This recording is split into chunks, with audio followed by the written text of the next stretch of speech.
Buenas tardes, bienvenidos sean a nuestro espacio sobre temas del espectro autista. El día de hoy les traigo una invitada muy especial. Ella es la fonoaudiólogo Osiris Amaya, es terapeuta del lenguaje y es la terapeuta de Matías y Gabriel.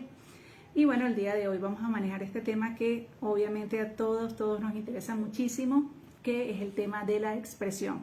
Hemos hablado de esto en muchísimas oportunidades, brindando estrategias, métodos del desarrollo del lenguaje y la comunicación, cuál es la diferencia entre esos dos términos. Pero bueno, en esta oportunidad, qué mejor que traerles la especialista en el tema para que podamos conversar sobre esto. Bienvenidos para todas las personas que van a estar en vivo en la transmisión del día de hoy y también para aquellos que la van a disfrutar en diferido. Entonces, bueno, acá como vamos a estar junticas, vamos a ir rodando acá para que lo vean. Aquí les presento a Osiris. Y la primera pregunta, Osiris, que bueno, que era lo que habíamos coordinado, es precisamente qué es el lenguaje expresivo, para que las personas puedan comprender y quedar bien definido ese concepto. Hola, muy buenas tardes a todos. Realmente es un gusto para mí poder participar de este live. Y sí, hoy pues la idea es poder conocer un poquito más allá del lenguaje, porque cuando hablamos del lenguaje hay como es un término muy complejo o digamos tiene mucha información, pero nos vamos a dedicar un poquito más a la parte expresiva. Sabemos que el trastorno del espectro autista, aquellos niños que presentan dificultad desde la niñez con un poquito de alteración en la expresión, esto genera que ellos puedan tener como dificultades para aquellas personas que los rodean puedan como saber qué es lo que ellos desean. Entonces, la alteración en el desarrollo se caracteriza por deficiencias entre la parte de interacción social, la comunicación y el comportamiento. Entonces, el lenguaje es la base para poder comunicarnos, expresar nuestros sentimientos, nuestras ideas, emociones a otras personas. Entonces, los niños con TEA se les dificulta mucho poder expresar esos sentimientos, esas ideas o esos deseos que ellos tienen. Entonces vamos a hablar un poquito de la forma como ellos lo podrían llegar a hacer, ¿sí? Entonces el lenguaje expresivo se divide, digamos, en dos: el lenguaje no verbal y el lenguaje verbal.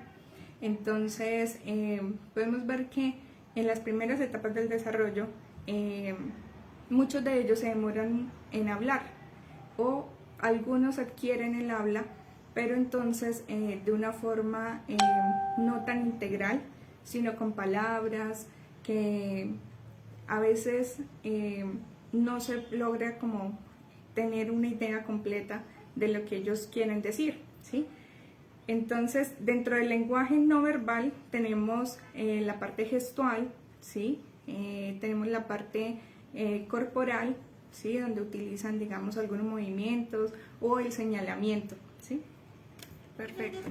Sí, y eso es lo que nosotros más, obviamente, vemos en estos procesos, ¿no?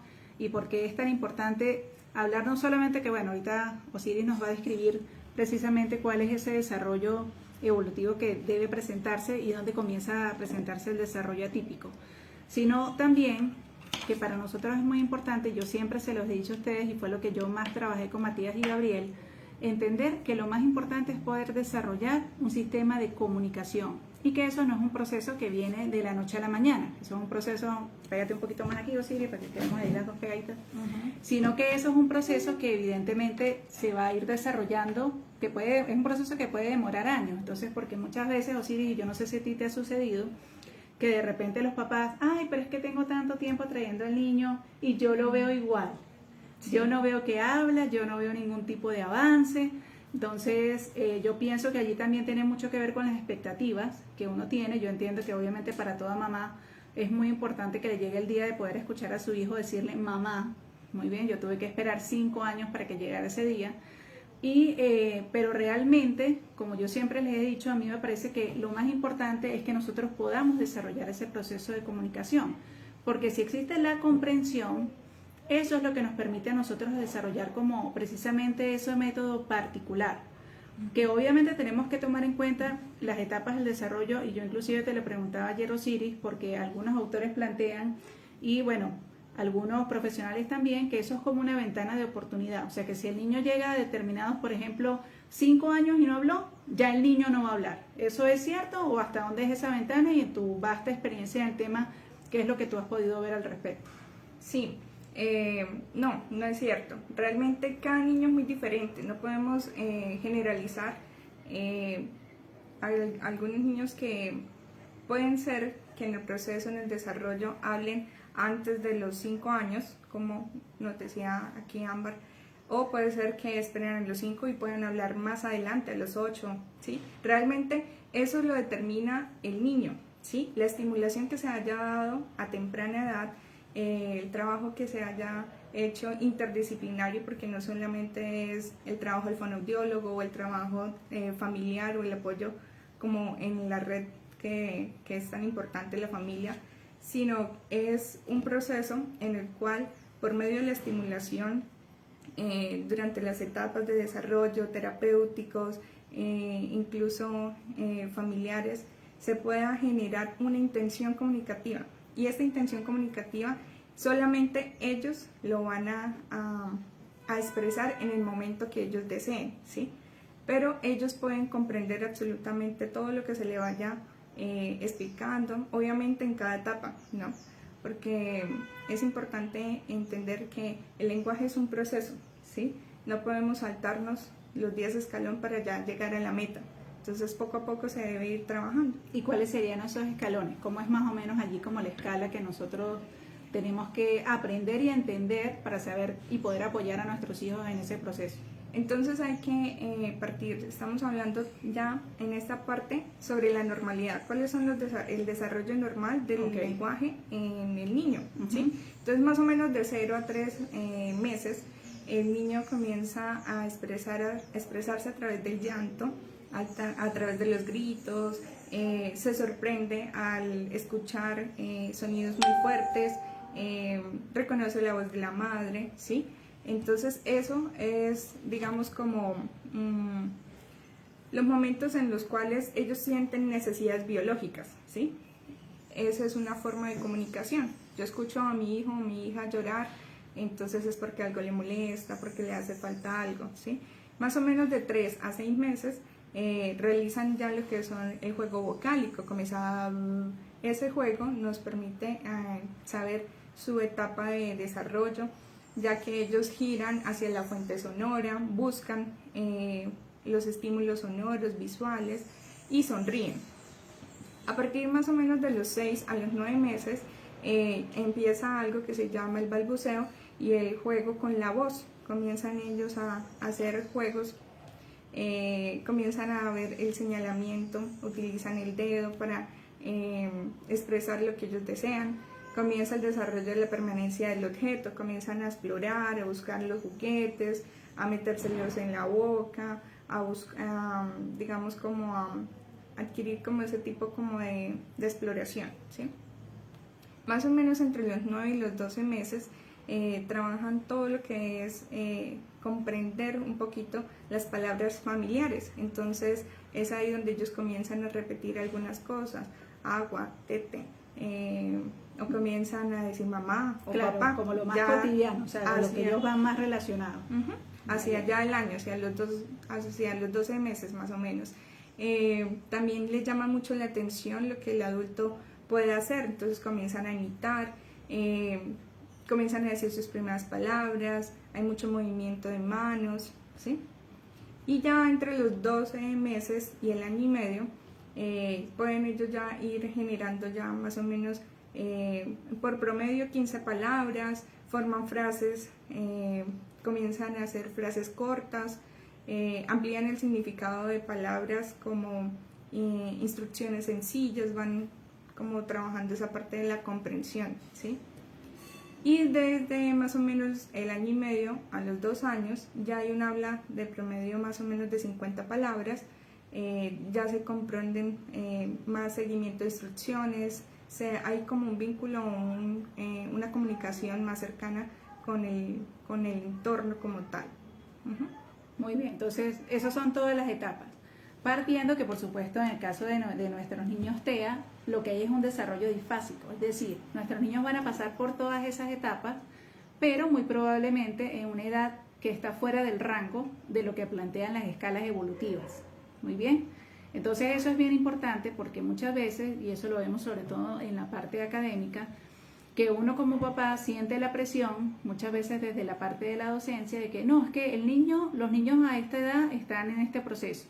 Y de hecho, por eso es que inclusive se hacen los ajustes pedagógicos en aula.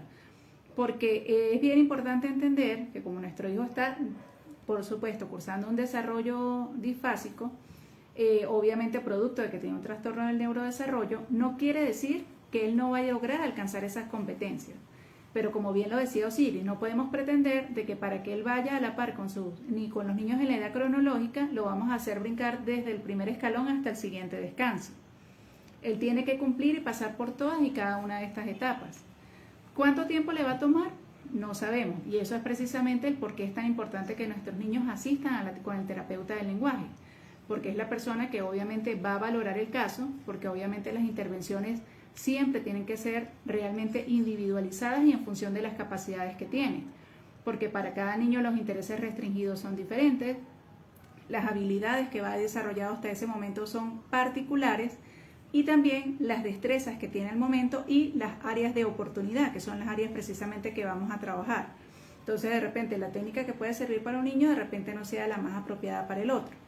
O sí, y una pregunta, por ejemplo, con respecto a lo que es propiamente el aparato articular de la voz, ¿hay algo allí que también sea como una bandera roja, algo importante que los papás tengan que observar para, por ejemplo, dirigirse con el especialista en la parte de la audiometría, o algo que esté funcionando no de manera correcta dentro del aparato para que también sea tomado en cuenta y que eso evidentemente también pueda favorecer a que nuestro hijo tenga mayores dificultades para hablar?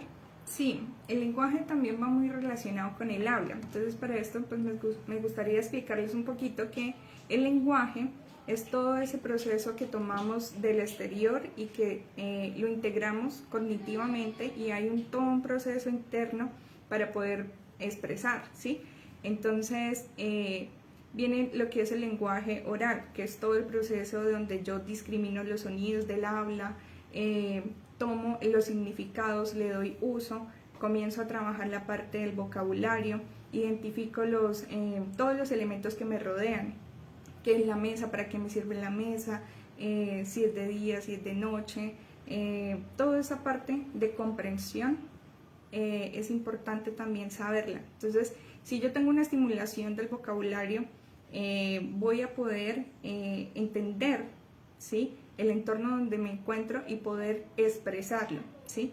Entonces, el habla como tal son todas las estructuras que yo tengo. Entonces, mis dientes, mis labios, mi paladar, mis mejillas, toda mi parte diafragmática, la coordinación que yo tengo para respirar, el movimiento, el tono muscular, son importantes para que yo pueda hablar como tal, ¿sí? Es como las estructuras me llevan a poder expresar lo que yo interpreto, lo que decodifico para poder expresarlo. Entonces, el lenguaje y el habla siempre van muy de la mano. Entonces, por ejemplo, hay niños que tienen bajo tono muscular, son respiradores orales, que tienen todo el tiempo su boca abierta, entonces se les dificulta un poquito como mover más lengua, labios, la comida también se ve afectada, el proceso de masticación, el movimiento. Entonces sí es importante revisar, hacer una valoración también de todas las estructuras, porque si yo cognitivamente adquiero toda la información, pero esta parte estructural está debilitada o nos hace falta un poco de integridad, pues entonces va a ser muy difícil también entender cuando ellos quieran expresar. Entonces es importante revisar si hay frenillos linguales, si hay alguna alteración mandibular, un cierre bien de, digamos esto, de los maxilares que no impidan que la lengua se vea afectada, que haya un buen proceso de salivación, que haya un buen proceso de respiración, ¿sí? Entonces esto es muy importante para el lenguaje también, o sea, para la comunicación como tal. Muy bien, sí, entonces eso también bien importante tomarlo en cuenta. Y de hecho yo les he comentado a ustedes que bueno, yo tengo la experiencia con Matías y Gabriel de que ambos tienen problemas con la mordida, tienen un problema de sobremordida. Y eso se trabajó con el odontopediatra, precisamente para hacer un trabajo de ortopedia bucal. Ya Matías terminó el tratamiento y de hecho el síntoma más acentuado que él tenía era un bruxismo, pero la cosa más impresionante del mundo, parece que ese niño pasara toda la noche comiendo piedra, pero se corrigió muy bien el problema. Gabriel adicionalmente tenía un problema de adenoides, ¿ok? Ya le hicimos la intervención quirúrgica a final del año pasado, mejoró mucho porque ya no ronca. Y obviamente eso permite que también empiece a desarrollar una respiración nasal, porque Gabriel siempre respiraba por la boca. Y eso también, me imagino, Osiris, que bueno, nos va a afectar en el proceso del habla. Entonces, sí, es muy importante revisar cómo están todas y cada una de esas estructuras. Buenas tardes para todas las personas que se van uniendo, Carmen, Patricia, Belén, muchas gracias por estar acá. Y entonces, eso, punto fundamental también que tenemos que observar. Otra cosa que es muy importante, Osiris, porque también pasa, que es el tema, bueno, el tiempo, el esfuerzo, el análisis del mensaje, cómo hacemos nosotros para decodificar precisamente esa necesidad que tiene el niño, porque algo que a uno le pasa y es muy duro, el niño comienza un llanto terrible, una crisis nerviosa, una crisis sensorial, y nosotros no sabemos qué es lo que quiere el niño. O sea, el momento uno comienza, pues claro, ¿no? En función de lo que el llanto le dice a uno que son necesidades básicas, tendrá hambre, tendrá sed, será sueño, será que se golpeó, y muchas veces tú pasas por todos esos ítems y resulta que ninguno es. Y es sumamente frustrante para uno y muy frustrante para el niño, ¿no? Que tiene esa necesidad de expresarse y que muchas veces después de todas esas manifestaciones comienzan a tener agresión, se comienzan a poner agresivos. No, que el niño es que él es agresivo. No, la agresión también es un método de comunicación porque él desesperadamente está buscando que la gente comprenda cuál es la necesidad que tiene. Entonces, ¿qué debemos hacer en ese caso y por qué sucede? Pues no solamente es difícil para los familiares poder entender qué es lo que él desea a través del llanto, a través de, digamos, alteraciones, ¿sí?, que él tenga, sino es difícil también para nosotros como terapeutas. Entonces, es un proceso que también, algo que yo les digo a los padres de familia cuando llegan a consulta por primera vez, yo le digo, las 2 primeras semanas va a ser de adaptación. Yo voy a hacer algo importante que es observación. Y con ustedes me gustaría que pudiéramos, digamos, llegar al punto de que ustedes puedan darme a conocer qué gustos o qué no les gusta, qué alimentación sí, qué llega a alterarlos. Por ejemplo, conocer un poquito más por medio de la anamnesis, qué cosas realmente nos podrían servir para poder aumentar esa comunicación, esa relación terapeuta-paciente, para poder ayudarlos a ellos y darle algunas técnicas a los padres de familia para que podamos decodificar el mensaje que a veces ellos tratan de decirnos, que no es casi siempre verbal, sino es más como a veces por medio del señalamiento, algunas veces toman a la persona y los llevan, les indican para buscar lo que ellos quieren, ¿sí? Pero es un proceso larguito, ¿sí? ¿Por qué? Porque tenemos que mirar o darnos cuenta de que cuando un niño, como dice usted, Ámbar, comienza a agredirse o comienza a morderse, comienza a hacer pataletas, es porque algo lo frustra, algo quieren, ellos no aceptan el no, ¿sí? Entonces lo que tenemos que empezar es calmar. Yo no le puedo seguir dando comandos que ellos no van a escuchar porque ellos son más visuales, ¿sí? Entonces yo tengo que tratar de calmarlo, ¿sí? Tratar de acercarme al niño, esperar que ese tiempo de pataleta pues disminuya, por lo menos dándole comandos como oye, tranquilízate, haciéndole presiones suaves alrededor de su cuerpo hasta que podamos como ver que ya esa alteración ha disminuido. Y es importante bajarnos a su nivel. A veces tratamos como de mandar y de decir y expresar, oye, silencio, ya cálmate, esto, lo otro, pero realmente debemos es ubicarnos frente a frente, ¿sí? Tratar de que ellos puedan lograr vernos, ¿sí? Aunque a ellos se les dificulta mantener ese contacto visual, acercarnos poco a ellos y poder con una voz suave, entendible, decir, oye, cálmate, ¿qué quieres? Relájate, y poder acercarnos un poquito a él. Entonces, si fue algo que desató esa rabieta, el retirarle un objeto que ellos siempre mantienen, es importante tener en cuenta por qué. ¿Por qué ellos actúan de esa forma? ¿Qué quieren con ese objeto? ¿Sí? Entonces es importante trabajar desde lo que ellos usan, desde lo que ellos utilizan, más que es todo objetos en la mano, a veces es como piolitas, a veces tienen algo que los estimula todo el tiempo, ¿sí?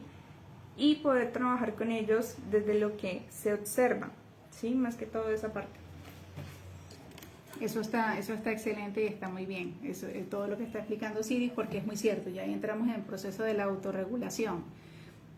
Y lo primero que rescato de todo lo que dijo Osiris es precisamente el espejo que nosotros le vamos a hacer a nuestro hijo o a la persona de la que nos estamos encargando. Si nosotros entramos a la crisis, subimos nuestro tono de voz, nos alteramos, presentamos como demasiados estímulos dentro de nuestra respuesta, eso lo que va a hacer es sobreestimular a la persona. Entonces, precisamente a lo que necesitamos es generar un ambiente como de serenidad, o sea, de disminuir la mayor cantidad de estímulos, si inclusive hay la oportunidad de ubicar al niño en un lugar que uno sepa que es su lugar de seguridad, un lugar que presente la menor cantidad de estímulos, eso también va a favorecer.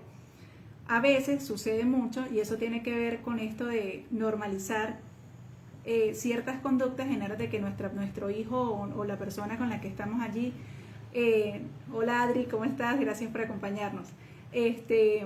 Se vea más normal, entre comillas. Entonces, sí, esas necesidades que son necesidades de seguridad, que son estos objetos con los que ellos generan apego, el carrito que siempre cargan en la mano, otros son una rueda, otro es determinado objeto muy particular, entonces nosotros queremos a la fuerza eliminar esa conducta, lo que evidentemente vamos a generar es un nivel de estrés. Y por supuesto en nuestros niños una de las grandes áreas de oportunidad y de trabajo que tienen que desarrollar es la autorregulación.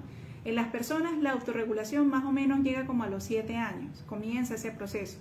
Pero vuelvo a lo mismo, como estamos hablando de un desarrollo difásico y donde adicionalmente estamos enfrentándonos a procesos de desintegración sensorial, o sea, tenemos alteraciones sensoriales y por supuesto grandes dificultades emocionales. Como decía Osiris hace un momento, por eso es tan importante, como yo siempre les digo a ustedes, ese proceso de observación para nosotros determinar cuáles son los detonantes de crisis. Eso es muy muy importante porque nos va a dar información valiosa. También comprender, porque eso nos permite ser empáticos de por qué nuestro hijo requiere determinado plato en específico siempre o tener ese objeto en la mano. Que no, pero es que él va para terapia, no, que es que va para el colegio, que cómo va a llevar en la mano, lo necesita. Así como nosotros dentro de la neurotipia tenemos cosas muy particulares que nosotros sentimos que nos da seguridad, nos hace vernos mejor, nos proyecta con una imagen como de más seguridad, bueno, para ellos son esos pequeños elementos. Y si nos favorecen y son importantes, pues debemos permitirlos. Eso creo que es muy muy importante. Otra cosa que también, Osiris, para que nos converses un poquito de eso, porque lo venía pensando hace poco, que es como desde casa nosotros podemos trabajar un poco el proceso de la respiración, porque obviamente si nosotros comenzamos a trabajar desde casa ese proceso, también es un proceso que llama a la autorregulación del niño y sobre todo en estos procesos de crisis. ¿De qué manera podemos trabajar eso de manera pedagógica, lúdica, que sea interesante? Porque tal vez muchas veces sucede, cálmate, respira profundo, y si de repente él no entiende qué es respirar profundo, así claro, uno le quiere imitar la conducta, de repente el niño no comprende el comando. Sí, bueno, importantísimo acercarnos a él, a su nivel, hablarle cara a cara, comenzar a hacer algo que son como balanceos, como si estuviéramos en una cuna, meciéndolos a ellos. Es importante ayudarle a que a través de la estimulación, más que todo auditiva y el tacto, podamos lograr que ellos disminuyan como esa frustración, esa ira que esto genera, o los apegos que ellos a veces tienen a ciertos objetos. Es importante lo que dijo usted, Ámbar, ese tipo de elementos que ellos utilizan podemos tomarlos y dejarlos cerca a él, ¿sí? Regularlos y decirle, oye, mira, vamos a dejar aquí a tal muñeco, o vamos a dejar acá al carrito, nos va a ver, vamos a tomar al paciente o al menor y vamos a comenzar a hacer estímulos de movimientos, de balanceos, vamos a trabajar el canto suave, ¿sí? Porque algunas canciones pues infantiles son como muy de activar, ¿sí? Entonces ir trabajando poco a poco la respiración con ellos, pero entonces tratar de hacerlo, nosotros somos los modelos comunicativos, todo lo que yo haga, él lo va a observar o lo va a sentir, entonces es importante que podamos nosotros acercarnos a él y podamos tomar las respiraciones lentas y decirle, mira, respira, cálmate, mírame, así, lograrlo hacer como en espejo, ¿sí? Trabajar siempre, si es posible, cerca a un espejo, ¿sí? Es importante porque ellos son muy visuales, pero ellos no van a estar todo el tiempo mirándolo directamente a uno a los ojos. Entonces, lo que yo pueda hacer también de modelamiento con algún peluche también me sirve. Ellos son muy de quedarse fijamente en algunas ocasiones cuando les llama la atención, mirando por el momento, y ellos lo logran entender. Entonces, si nosotros trabajamos todo lo que es por modelamiento, tomamos al menor, trabajamos la parte táctil, la parte de acercarme a él, de tomarle sus manos, de ponerle sobre el pecho, sobre garganta, cuando estamos comunicándonos con él, eso es importante. Y muy importante también, esas cosas se hacen todos los días, no es que las vamos a hacer cuando estamos en los momentos de crisis, porque ese es otro error muy común. Entonces, como que tengo el esquema mental de qué manera lo voy a enfrentar, cómo lo voy a manejar, pero entonces pretendo poner en práctica eso justo en un momento de crisis. Y en un momento de crisis la atención obviamente está en el hecho de que me siento desbordado, de que me siento superado por lo que estoy sintiendo y que evidentemente no puedo solucionarlo. Ahí no está aprendido, ahí es espontáneo y no nos sirve. Muy bien. Buenas noches, María Francesca, gracias por estar acá, sobre todo porque está en Italia, o sea que está de madrugada prácticamente para ella. Gracias por acompañarnos la noche de hoy. Entonces, eso también es muy importante, eso que está diciendo Siris, es un entrenamiento. Es todos los días, 5 minutos que le dedicamos a este tipo de conductas, pero que ¿qué pasa? Que si todos los días las trabajamos, ¿qué va a pasar? El día que se presente la situación y necesitemos utilizar la herramienta, ya el proceso está acá consolidado. Entonces, eso también forma parte importante, porque ya cuando llegue la crisis, el tema es abordarla, no generar comportamientos para que él aprenda a manejarlas, que eso es un error muy común. Normalmente siempre hablamos de que, bueno, que el canal que normalmente pensamos que es el más apropiado para los aprendizajes para nuestros niños especiales tiene que ver con el canal visual, pero también tengo entendido que el canal olfativo es un canal interesante para estos procesos, igual que la parte auditiva, y lo que acaba de decir Osiris también me parece súper importante porque muchas veces en mis asesorías ese tema llega, Osiris, de que no, es que yo lo canto y él se altera más, pero habría que ver a qué tipo de canción lo estoy exponiendo yo, porque obviamente hay muchísimos temas infantiles, muchos son muy rítmicos y de repente eso, si un niño tiene por supuesto una hipersensibilidad sensorial, es muy invasivo. Pero si de repente comenzamos con canciones muy suaves, estilo canciones de cuna, de repente eso permite como que ir subiendo los decibeles. Pero conversanos un poquito de eso de los canales sensoriales también para estos aprendizajes. Sí, es verdad. Sabemos que ellos tienen hipersensibilidad al tacto en algunas texturas, incluso en algunas comidas, también auditivamente a colores, a sonidos muy fuertes, pero es importante mirar por medio de la observación qué cosas a ellos sí les agradan o llegan a tolerar, que podamos seguir estimulando para mejorar esa parte comunicativa, porque el comunicar o el ayudar a que ellos puedan lograr comunicarse no solamente es a través de hablarles todo el tiempo, sino que también ellos deben tener una estimulación sensorial, y eso tiene que ver con, como lo que dice aquí la doctora Ámbar, tiene que ver mucho con la parte de oler, de experimentar. Por ejemplo, si yo quiero que el niño aprenda el comando de las frutas o la categoría de frutas, yo solamente con mostrarle un juguete y decirle, mira, esta es una manzana, él no lo va a adquirir inmediatamente. Yo tengo que darle la manzana real para que él la mire, la toque, la huela, la pruebe y trabajarle a través también de material concreto, ¿sí? Un juguete que se relacione y que realmente sea visualmente una manzana y yo pueda trabajar con ellos y yo le pueda decir poco a poco a él más adelante, mira, esto es un banano, esto es una pera y así sucesivamente. Obviamente por ser primera vez y exploración, ellos van a rechazar ciertos sabores, texturas, colores, porque está en ese proceso de exploración. Y es ahí donde yo debo darme cuenta o voy trabajando poco a poco como esa información de las reacciones que ellos tienen para poder yo darme cuenta de cómo puedo mejorar mi comunicación cuando yo le presente este tipo de objeto, ¿sí? Entonces es importante estimularlos con olores, fragancias. Si es un niño que está muy activo todo el tiempo, es bueno las fragancias suaves, ¿sí? Lavanda, que puede ser rosas, algo que nos ayude a disminuir como esa actividad. Si el niño tiene alteración a cosas chiclosas, a cosas como harinosas, o que a veces como trabajamos la parte de, bueno, sobre todo en terapia ocupacional se trabaja mucho esa parte sensorial, entonces observar ahí realmente qué cosas a él le agradan y qué cosas no, ¿sí? Y en la parte auditiva es importante mirar qué cosas ellos como que reaccionan a taparse los oídos o como que se van, se desesperan, pero qué otros sonidos ellos sí les gustaría como conocer, como que lo toleran, como que vi que no hizo alguna reacción abrupta a la información que yo le voy dando. Entonces, cada niño es diferente.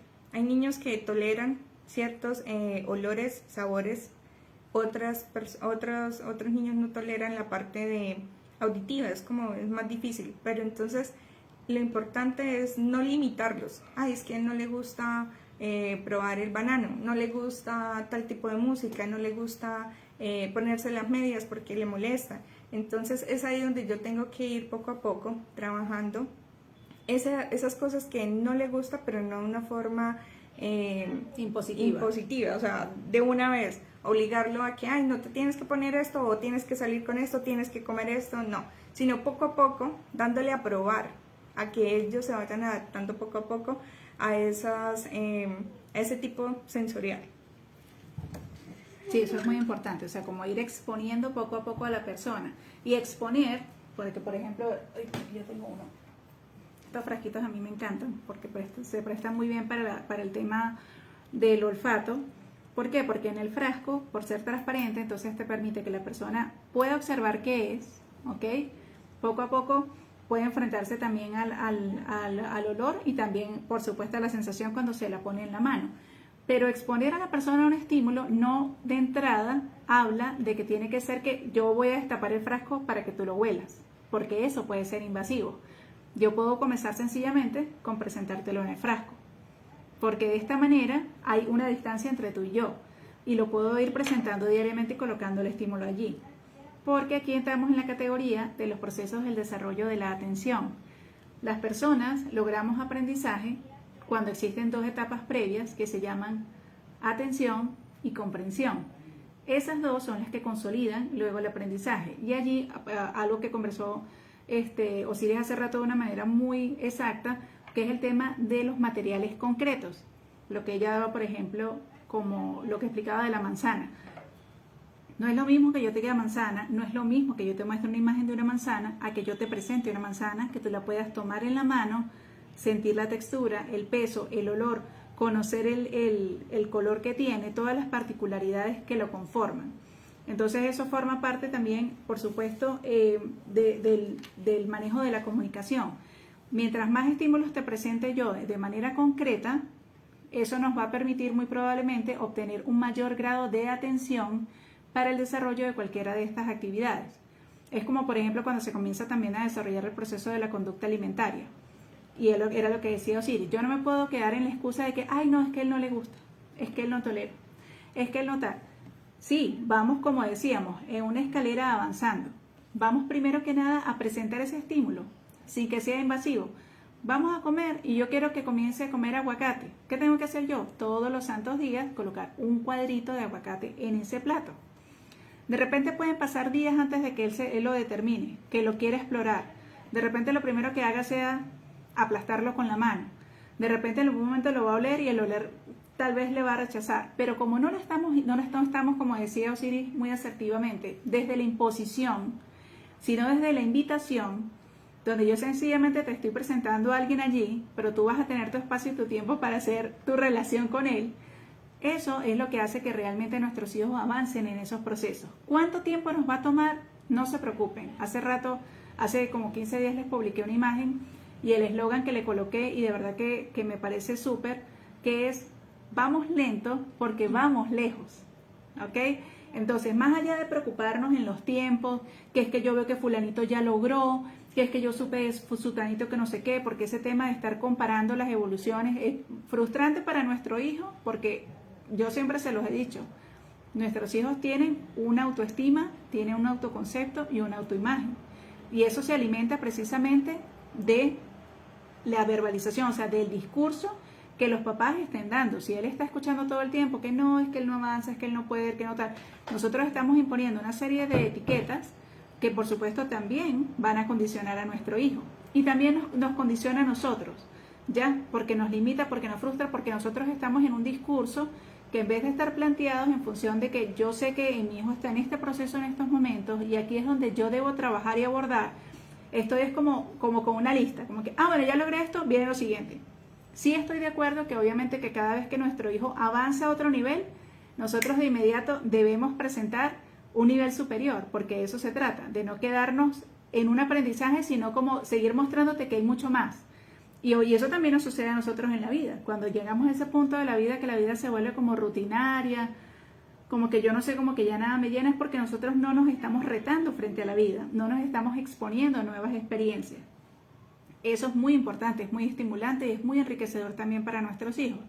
Pero tenemos que saber cuáles son los momentos, pues obviamente más apropiados para hacerlo. Y por supuesto, ahí también va muy de la mano otro tema, que es cómo es la comunicación en la red de apoyo. O sea, eso que yo les estoy diciendo, una parte del discurso de cómo va el hijo, pero cómo manejamos todos esos comandos dentro de la familia que deberían replicarse en el proceso terapéutico y también en el proceso pedagógico. Sí, eso es verdad.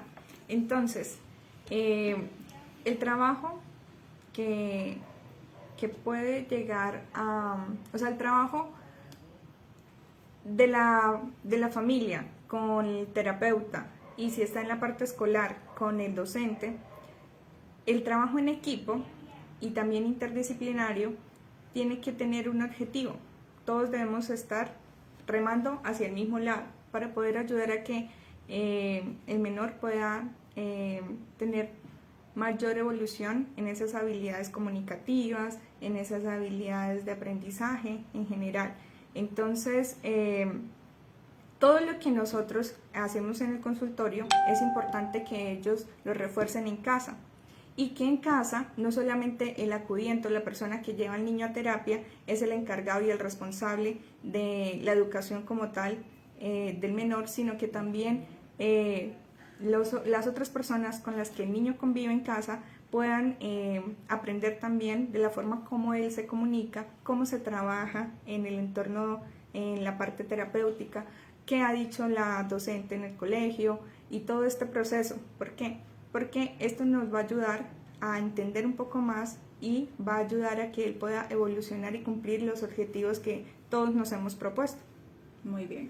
Osiris, ¿qué material nos trajiste por ahí que nos sirvan para desarrollar estrategias y ver cuáles son esos métodos de comunicación aumentativa? Creo que nos ibas a hablar algo también por ahí de Stephen Hawking también, entonces bueno. Sí, entonces hay un material que es muy usado en el servicio de fonoaudiología, que son todo lo que son láminas, ¿sí? Láminas reales de imágenes que sean realmente, que puedan ayudar a que el menor pueda sentirse cómodo y que pueda relacionar con lo que nosotros estamos diciendo y con lo que él está observando y con lo que él puede tocar. Entonces es importante trabajar con el material concreto. El material concreto es todos aquellos estímulos que no solamente se dan por medio de láminas, sino también pueden llegar ellos a tocar, ¿sí? Entonces, por ejemplo, yo trabajo con él la categoría de los animales. Entonces, esa categoría de los animales yo se la puedo presentar en lámina, pero también es mejor trabajarlo a través de juguetes y ayudar a realizar como ese proceso de relación con un animal de verdad, ¿sí? Entonces, es importante que los estímulos que ellos vean, auditivos, táctiles, olfatorios, todos estos estímulos le ayuden a ellos a integrar lo que la otra persona quiere decir, ¿sí? Entonces, se trabaja mucho con Arasac. Arasac es una página web donde trabaja todo la comunicación aumentativa y alternativa, ¿sí? A través de pictogramas. Pictogramas son imágenes que favorecen al lenguaje para su mejor expresión, ¿sí? Entonces, hay niños que logran tener un aumento de su lenguaje a través de este uso de láminas que favorecen y complementan la información que el terapeuta o el familiar expresa, porque ellos son muy visuales. Entonces, por ejemplo, María come manzana. Entonces, tenemos la muñeca o la imagen de María, la acción de comer y lo que ella come, la manzana. Entonces, esas tres imágenes le dan a él como un refuerzo positivo de lo que ellos escuchan y de lo que observan para que ellos puedan entender lo que la persona quiere darles a conocer, ¿sí? Entonces, esta página tiene un material increíble, es español, y es allí donde cada persona puede incluso organizar la información que quiere darle a conocer a su hijo o al menor a través de estos elementos, ¿sí? Está dividido por categorías semánticas, animales, frutas, comida, partes del cuerpo, están acciones, están lugares, está toda la parte, digamos, importante en el desarrollo del lenguaje para el menor, está plasmado en imágenes, ¿sí? En imágenes. Entonces, es importante trabajar con ellos la parte visual y utilizar también este tipo de herramientas que son figuras, letras, que puedan ellos tocar, que ellos puedan como sí, manipularlos, o sea, para que evidentemente puedan mejorar. eso genera pues más la asociación. Sí, eso. Okay. Sí, entonces fíjense, o sea, todos esos elementos que estén allí presentes es muy importante. Feli, muchas gracias por estar acá, que nos acompaña desde Perú la noche de hoy. Entonces, todos esos elementos son los que nosotros tenemos que integrar y como yo siempre les he dicho, para mí la casa es un laboratorio. Cosas que ayudan mucho a todos estos procesos y que forma parte también de las cosas que encontramos en esta página de Arasac, que es el tema de las historias sociales. Porque una cosa es que uno vaya generando, tener vocabulario y por supuesto generar la asociación, pero después obviamente tiene que venir el proceso de poder articular esa información. Entonces las historias sociales son muy efectivas porque entonces es lo que nos permite, es como el manual de instrucciones, por decirlo de alguna manera, de una acción en concreto. Son los que colocamos en el baño para cuando ya estamos en ese proceso del control de esfínteres, para que nuestro hijo pueda comprender, bueno, cuáles son todas las fases cuando va a utilizar el inodoro o cuando comenzamos con el proceso del aseo de los dientes, o el tema de que por qué utilizamos este sistema que tiene que ver con los cronogramas y que los cronogramas van manejados precisamente a través de pictogramas. Es precisamente porque todo eso nos ayuda a trabajar las funciones ejecutivas, que es esa capacidad que tiene todo ser humano de precisamente organizar y poder ejecutar evidentemente cada una de las funciones que tiene que realizar. Pero eso lleva un proceso, lleva un tiempo. Entonces es planificar, organizar y ejecutar. Ya me ha saltado la primera. Entonces todos estos elementos visuales realmente son de gran apoyo. Y también nos ayudan al tema de la comunicación. Porque, por ejemplo, yo recuerdo que cuando ellos estaban chiquitos, Matías lloraba por todo. Gabriel, sí, la conducta que tenía específica era que lo agarraba uno de la mano y te llevaba para lo que él necesitara. Eso es un estilo de comunicación. Tú te vuelves como un objeto. Él te lleva y esa es como la pinza para que él obtenga lo que necesita. Pero si nosotros evidentemente queremos también ayudar a trabajar el proceso de la interacción social, la interacción social no es sencillamente que tú me manifiestes una necesidad y yo te cubra esa necesidad. No es tan simple como eso, porque eso va de la mano con otro proceso más complejo que se llama teoría de la mente. Se trata realmente del tema de la interacción. Que de repente tú me traes a mí la imagen de la manzana, yo interpreto que es la manzana, entonces lo que hacemos es un intercambio. Yo te entrego en concreto la manzana y tú me entregas a mí la imagen. Eso sí es un proceso de interacción social. ¿Ok? Hay una reciprocidad en el proceso.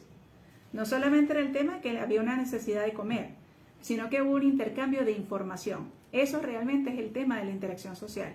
Y es algo que tenemos que desarrollar en todo momento. Entonces, algo que yo me recuerdo que a muy temprana edad de ellos yo hice fue que rotulé toda la casa. Absolutamente todo. La mesa, aparte de tener la palabra mesa, tenía una historia social de qué cosas eran las que hacíamos en la mesa. El muñequito comiendo, el muñequito estudiando, el muñequito de un juego de mesa.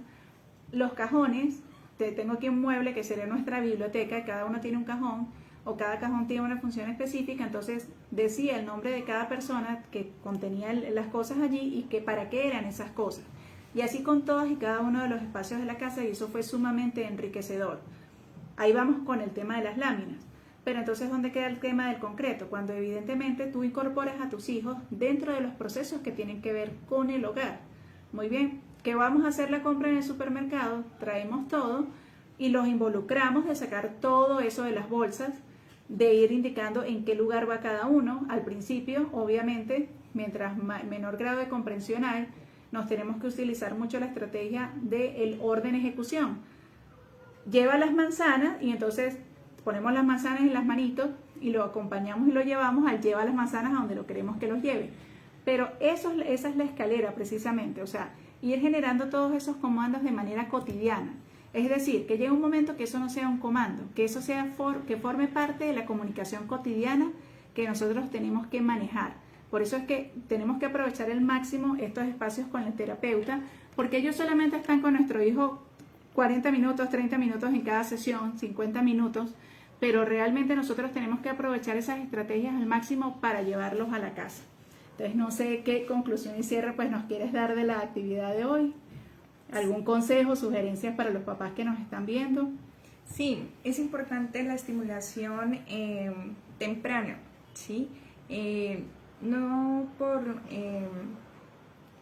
o sea, es importante todo el proceso terapéutico, no ir un tiempo a terapia y dejar de ir a terapia porque realmente veo que son cosas repetitivas, veo que mi hijo puede ser que no le guste ciertos estímulos que las terapeutas dan o ciertas como cosas que a veces como interponemos y no sabemos que con el proceso y la constancia se podría llevar a favorecer esas habilidades que necesitamos que ellos desarrollen para que puedan llegar a ser autónomos en algún momento, ¿sí? Entonces es importante trabajar la estimulación de la comprensión también. El vocabulario es importante, que ellos puedan identificar, denominar, que puedan trabajarse el uso, pero yo en casa soy el modelo comunicativo de él, no la terapeuta como tal, sino el padre o el acudiente que está ahí todo el tiempo con el menor, es el que va a ayudar realmente en ese proceso y en esa evolución comunicativa que el niño tenga. Entonces es un apoyo muy importante para nosotros los terapeutas, que podamos ver a través del papá o de la mamá o del acudiente como tal, ese proceso de evolución. Ay, no, mi hijo mejoró, o mi nieto mejoró en esto, ya él se sienta, ya él tiene mayor contacto visual, pero es porque todos hemos trabajado con ese mismo objetivo. Entonces todo lo que se trabaja en consultorio es importante que se refuerce en casa, ¿sí? Entonces es importante que podamos vernos todos como un equipo y poder lograr que que el niño pueda favorecer. Si yo no trabajo la comprensión, si no trabajo el vocabulario, el uso, el significado de esas cosas, no puedo esperar que mi hijo pueda expresarse, ¿sí? Entonces todo es un proceso. La comprensión es importante para que haya expresión. Es importante que todas las estructuras en boca estén con el tono adecuado, que tengan la estimulación y la movilidad y su funcionalidad, y que no haya algo que lo limite a que él pueda llegar a expresar.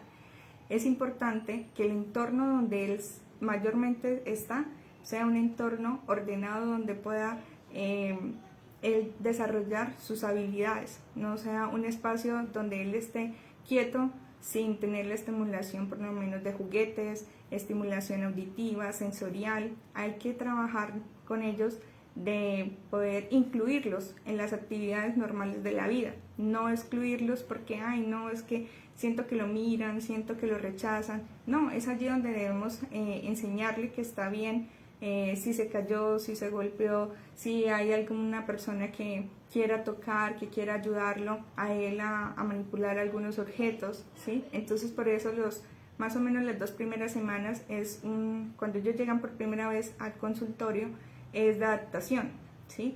Entonces es importante que todo lo que yo voy ejecutando con él se pueda reforzar varias veces para que ellos lo puedan integrar. Y ya cuando el comando pase de ser modelamiento a ser identificado por el reconocimiento de voz, que yo le dé una orden a él sencilla y él solo con escucharme lo ejecute, ya hay comprensión. Entonces cuando ya hay comprensión, ya más adelante, cuando ellos tengan intención comunicativa, que eso solo lo determinan ellos, lo van a expresar. Entonces en consultorio llegan a veces mamás que dicen: yo una vez escuché hablar y decir 2 palabras a mi hijo y nunca más lo dijo. Tuvo que haber sido tanto el deseo para él llegar a hablar y a expresar lo que él deseaba, que él lo hizo verbalmente, pero no significa que nunca más vaya a volver a hablar, sino que ellos mismos determinan el momento que van a expresarse. Entonces yo no puedo esperar a que cuando él vaya a hablar es porque ya me entendió. Resulta que en todo ese proceso que hemos estado trabajando, la familia, los terapeutas, los profesores en el colegio, toda esa enseñanza, esa estimulación que se ha trabajado durante todo ese tiempo, llegará para algunos en etapas tempranas, ¿sí? O en etapas posteriores a los 7 años, en que ellos desarrollen su lenguaje como tal y su expresión verbal como tal, ¿sí? Entonces nunca debemos decir que es pérdida de tiempo el llevarlo a terapia, el dedicarle 2 horas o menos a trabajar con ellos en casa. Siempre hay que buscar oportunidades de interactuar. Lo que no se trabaja y lo que no se pone y no se exige y no se usa, pues va a ser limitado, ¿sí? Entonces necesitamos siempre esforzarnos cada día por observar, llegar a entender, porque lo que ellos hacen es buscar estímulos que le favorezcan, rechazar algunos que no les gusta, pero que solamente nosotros podemos ayudar a mejorar la situación para que ellos puedan manejar las situaciones también de estrés o de alguna alteración que ellos pues tengan.